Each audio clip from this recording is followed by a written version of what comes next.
Madame la maire, débat après débat, nous avons de cesse de vous rappeler la dégradation de la situation budgétaire de notre capitale.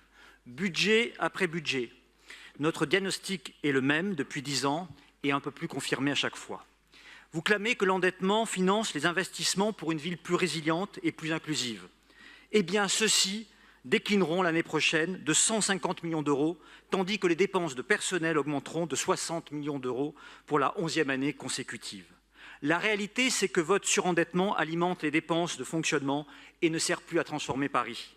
Plan vélo, en retard. Plan de rénovation des logements sociaux, en retard. Plan climat, infinançable.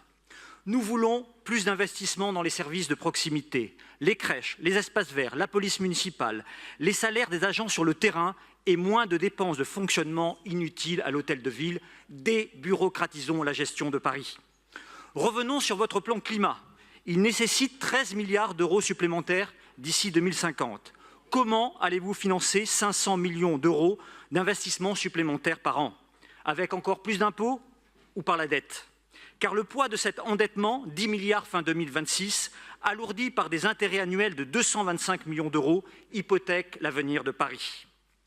Il y a un proverbe indien qui dit « Une dette, une plaie et un feu ne doivent pas s'éterniser ». La dette s'éternise à Paris. Si la ville de Paris était un État membre de l'Union européenne, elle serait mise en cause pour dette excessive et serait sanctionnée par la Commission européenne. Plutôt que de diminuer les investissements ou d'accuser la conjoncture, faites des économies sur le train de ville, hôtel de ville. Nous n'avons eu de cesse de vous dire que la hausse de la taxe foncière était une erreur, inacceptable parce qu'elle ne réglait aucun problème. Et si vous le souhaitez, nous vous invitons à reprendre nos propositions, 1 milliard d'euros d'économies en 6 ans sur le train de ville, hôtel de ville.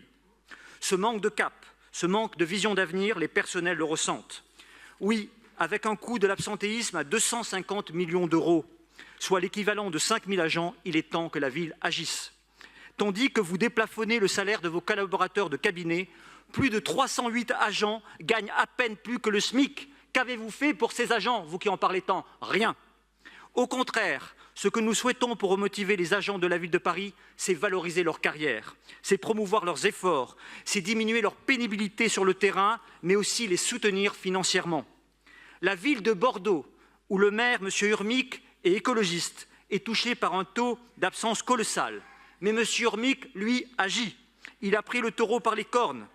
Et il a fait notamment des contrôles administratifs et médicaux des arrêts de travail de longue durée comme nous le proposons. Nous ajoutons d'autres propositions. La modulation des primes afin de lutter contre l'absentéisme récurrent, 50 millions d'euros d'économies. Nous proposons le respect des 35 heures. Cela permettrait 50 millions d'euros d'économies, ou encore la promotion du sport pour les agents afin de favoriser le bien-être au travail. Enfin, je souhaite vous interroger, si c'est possible, sur le cas précis de la gestion RH. De manière concrète, en moyenne, un agent affecté à la gestion RH coûte 2,5 fois plus cher qu'un autre agent de la ville, qui est précisément affecté à cette catégorie. Car, je m'étonne, en 2021, le taux d'absentéisme de cette gestion RH était de 1,7 % et en 2022, il est de 31 %. Quel tour de passe-passe! Quelle est la magouille qui a été la vôtre pour masquer les chiffres de l'absentéisme?